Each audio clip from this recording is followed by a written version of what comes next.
Hello and thank you for joining us for this week's track guide for Daily Race B in association with Kireth Esports.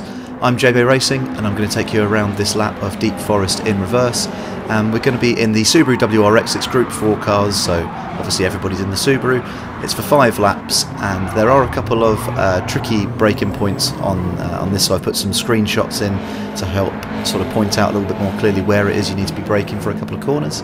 And you are also going to want to have handbrake mapped, so you're going to get to practice what it's like to be a real rally driver in this WRX this week.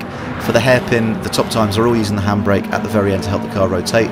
I'll explain a little bit more about how to do that as we go through the guide, but you can also just downshift to first, turn in, and then you're going to want to short shift to second gear and just accelerate very, very hard, and that will get the car to rotate around, but not as smoothly as using the handbrake if you can get that consistent. I did find this lap a little bit tricky, so I had to really break it down for myself, so hopefully that helps when I'm giving you guys the guide here. And yeah, without further ado, let's get into the qualifying. Something to note with the Subaru is you want to be shifting as soon as the rev meter fills up, so best off not revving the gear out here, but we are going to hold 5th gear because it's slightly faster after you come down this hill. When you're coming up the next part, it's a little bit quicker to hold in 5th. You want to come over to the right hand side and aim for this green pole and then start turning in, bit of a lift to help the car come across, and we're braking in between the 100 and the 50 board. It's sort of just after you pass the 100, and now here I'm in 2nd, and just there I just tap the handbrake just for a moment to get the car to go into a bit of a slide and then get straight on the power. The other option is that you can use 1st gear, as I mentioned at the beginning. And this is a bit of a brake marker you can use during the race. So I'm saying in between the 100 and the 50, where that PlayStation barrier ends there on the right hand side, so where it goes from blue to the metal finish, that's where you can brake. Unfortunately that isn't there in the qualifying though, so you can use that in the race to give yourself a braking marker, but in the quali you're going to have to just sort of measure that for yourself.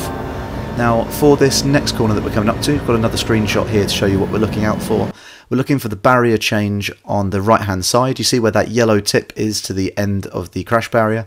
So at that change we're braking just before that, so it's not on it. You want to brake just before because it's a really important apex to hit this one. So heavy on the brakes, down into 2nd gear, turn in, and then you want to clip this curb here and you see I'm on the power before I even hit the apex. So that is the way you need to do that corner. We're going to be pretty much flat coming up the hill here, but you do lift a little bit just to get your tyres to come across onto the curb on the right hand side. And we're braking just as we come into the tunnel here, so as you come into the shadow on the brakes. It's a little bit quicker I think if you stay in 3rd, but I had to use 2nd just to help rotate the car there, then back up to 3rd definitely for the acceleration and get on the power.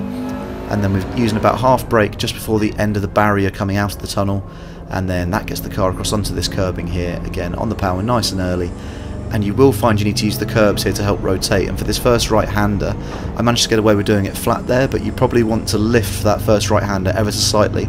It's really important to get your car positioned over on the right hand side of the road and then turn in early for the second part of it so that you can do this section flat.